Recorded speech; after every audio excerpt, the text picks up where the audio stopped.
papan ini ya. Rasulullah itu makanya kadang-kadang ada orang begini, wahyu kita itu mencontoh Rasulullah Shallallahu Alaihi Wasallam. Sunnah-sunnahnya kita laksanakan. Silahkan saya sarankan mulai dari rumahnya. Rumahnya Rasul ukurannya berapa? Berapa? 4 meter kali berapa? 4 kali 6. Ya mulailah dari itu. Katanya mau mengikuti sunnah. Kalau mau mengikuti sunnah ya berarti segitu rumahnya itu. Kecil sekali. Itu untuk menunjukkan apa? Menunjukkan yang penting ada tempat untuk bernaung gitu. Nggak harus besar banget gitu. Lah sekarang ngerancang kayak Mas Supri, jangan-jangan ngerancang pengen bikin rumah langsung sekalian yang besar, lantai 3 dan seterusnya. Ya repot. Ini. Kalau berpikir ala Rasulullah gampang banget itu. Ini. Nanti malam ini kepengen bikin rumah, paginya bisa jadi. Karena apa? Sederhana, nggak perlu mikir ribet-ribet. Kita itu kan kadang itu ribet, hidup dibuat ribet sendiri. Mau bikin rumah yang dipikirkan bukan kenyamanan kita, yang dipikirkan bukan duit yang kita miliki, yang dipikirkan nanti tetangga ngomong apa. Lu kan repot tuh. Mau bikinnya sederhana, wah nanti tetangga ngomong semua. Mau bikin begini, wah nanti apa kata orang. Ini akhirnya membuat kita itu jadi repot.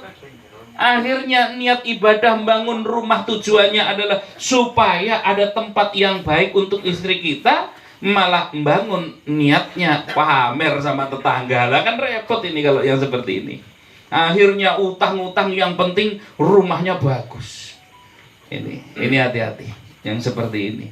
Nah, maka di dalam syariat kita itu wajib seorang suami menyediakan tempat tinggal bagi istri adalah tadi sesuai kemampuan daripada si suami. Jadi nggak harus langsung yang hebat, yang besar, yang ini enggak.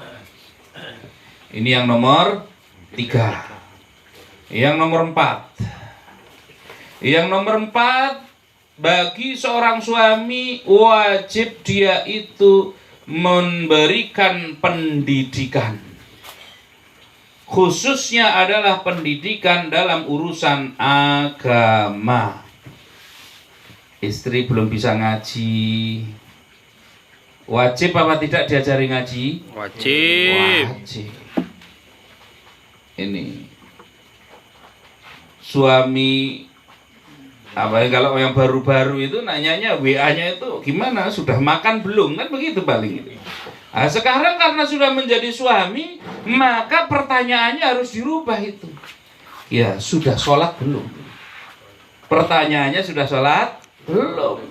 Kenapa? Karena kalau itu terlewatkan, maka akhirnya dosanya yang nanggung juga suaminya. Nah, tapi kalau dalam prakteknya itu malah kalau saya sendiri, saya yang sering diingatkan itu. Nah ini sudah jam sekian, jam sekian itu. Enggak apa-apa, itu bonus buat istri ibadahnya ini. Tapi yang wajib siapa? Suami. Ini wajib memberikan pendidikan kepada istrinya. Nah kalau nggak bisa ngaji bagaimana? Ajak ke pengajian. Kalau nggak bisa ngaji, fahamkan tentang syariat. Ini tanamkan kecintaan kepada Rasulullah. Fahamkan tanggung jawab terhadap Allah Subhanahu wa Ta'ala. Ini kewajiban kita. Kewajiban nomor 4 ini berat karena buntutnya banyak. Kelihatannya sih gampang. Apa? Mendidik agama. Wah, mendidik agama ini luar biasa ini. Karena apa? Karena bukan cuma ngajinya, tapi juga controlling terhadap akhlaknya. Bagaimana tindak tanduknya, perilakunya. Manusia oleh Allah Subhanahu wa Ta'ala dibekali dengan watak. Saya bilang, coba saya tanya. Kalau pemarah itu watak baik apa watak buruk? Watak baik apa buruk? Kalau sabar, watak baik apa buruk? Tergantung pemakaian. Baik. Baik. Sebenarnya ketika Allah Subhanahu wa taala memberikan kita itu watak ini ya. Wataknya. Itu sebenarnya semua watak itu netral, Pak. Netral itu. Orang dikasih memang nggak bisa ditolak. Orang kalau sudah dikasih watak oleh Allah nggak bisa ditolak. Watak itu nggak bisa dirubah. Yang bisa berubah itu sikap, bukan watak. Kalau watak nggak bisa. Contoh sederhana, sahabat Rasulullah Shallallahu Alaihi Wasallam, salah satu sahabat namanya Umar bin Khattab radhiyallahu anhu. Umar bin Khattab punya watak pemarah itu. Dari belum Islam sampai sudah Muslim, itu tetap saja wataknya pemarah itu. Saking pemarahnya itu yang namanya Umar bin Khattab. Cuman dulu marahnya adalah untuk menentang kebenaran. Setelah menjadi seorang Muslim, dia marahnya untuk menegakkan kebenaran. Bedanya di situ. Ya masih pemarah, itu masih pemarah. Makanya dikatakan hampir-hampir itu di Madinah itu nggak ada orang yang belum pernah kena marahnya Umar bin Khattab itu. Nah, kalau Abdurrahman bin Auf, nggak ada satupun orang di Madinah yang belum pernah makan hartanya Abdurrahman bin Auf. Lah kalau Umar bin Khattab belum kena apa? Marahnya itu. Saking galaknya itu. Nah, itu. Jadi memang galaknya luar biasa itu.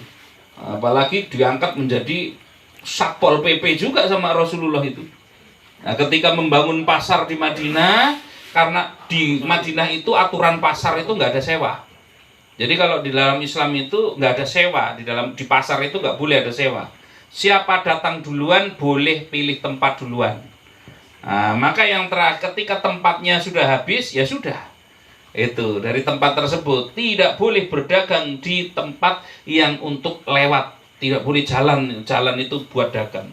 Nah, itu yang namanya Umar bin Khattab bawa pendungan itu. Kalau ada yang ngeyel di jalan kok dagang mengganggu orang lewat, dipukuli itu sama Umar bin Khattab itu. Ini galak banget itu. Makanya Satpol PP itu. Ini. Karena memang menegakkan aturan itu. Ini. Tidak ada pajak, tidak ada sewa, itu enggak ada. Siapa yang datang duluan boleh pilih tempat untuk berdagang. Nah, boleh diganti, kalau dia sudah pergi baru boleh ada yang ganti. Itu aturannya. Nah, memberikan pendidikan tadi, watak kita itu harus paham betul bahwa yang namanya setiap orang itu punya watak yang berbeda-beda. Maka ketika kita diberikan pasangan oleh Allah Subhanahu wa taala, istri, seorang perempuan punya suami, maka wajib dia paham watak dari pasangannya. Mas Supri sudah paham belum wataknya ini? Belum paham ini. Ini wong yang lama saja belum tentu paham. Karena apa? Karena kadang kita itu pakai cara yang ribet. Menurut saya itu kayaknya istri saya modelnya orangnya begini. Ribet menurut saya itu. Kenapa? Tanya saja. Lu kan enak tanya saja, watakmu gimana sih? Iya. Orang perlu tes-tesan Mas Bob. Nggak usah pakai ribet-ribet, langsung tanya. Kamu itu yang watakmu bagaimana, kamu nggak suka itu kalau bagaimana, kamu seneng itu gimana? Praktis, nggak usah pakai mikir. Saya punya watak aslinya, ini agak buka sedikit, karena watak itu kan netral. Nah, saya itu temperamennya aslinya tinggi, Pak. Gampang marah. Dengar sesuatu sedikit yang nggak cocok, itu langsung marah banget itu. Walaupun gampang reda. Itu, tapi gampang banget marah. Tapi saya jarang marah. Maksudnya muncul itu langsung itu. Oh, rasanya muncul. Ya langsung kalau ada sesuatu yang nggak beres itu. Semarah-marahnya itu kalau saya udah diem itu tandanya berarti saya lagi berat banget nahan marah gitu.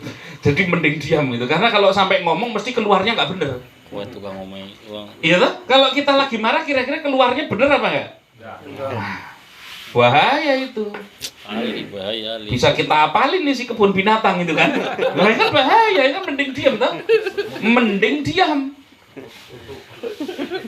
Ini Maka saya sampaikan kepada istri, saya sampaikan, Bu, saya ini kalau lagi ngomong begini, kamu diam.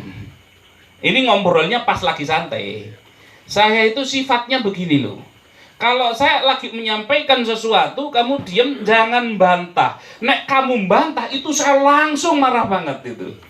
Nah, makanya kalau saya sudah marah, tandanya apa? Saya diam. Kalau sudah diam itu berarti lagi puncak-puncaknya marah. Nah, kalau sudah begitu kamu cepat-cepat nyingkir. Jangan deket-dekat itu. Sudah tak kasih tahu dulu itu. Maka ketika ada masalah, karena semua manusia pasti rumah tangganya pasti ada masalah. Nggak percaya saya kalau nggak ada yang ada masalah. Maka ketika muncul satu persoalan, saya sampaikan, Bu, saya lagi marah. Nah, dia sudah mudeng itu. Oh, ini berarti harus segera pergi ini. Langsung pergi itu. Kenapa? Karena kita seringkali kan nggak mau komunikasi toh. Kita modelnya bagaimana? Kita pengen dimengerti sama pasangan. Pasangan pengen dimengerti sama kita. Tebak-tebakan. Betul apa enggak? Betul. Suami nebak, wah kayaknya istri saya begini. Lo nggak usah pakai kayaknya, tanya.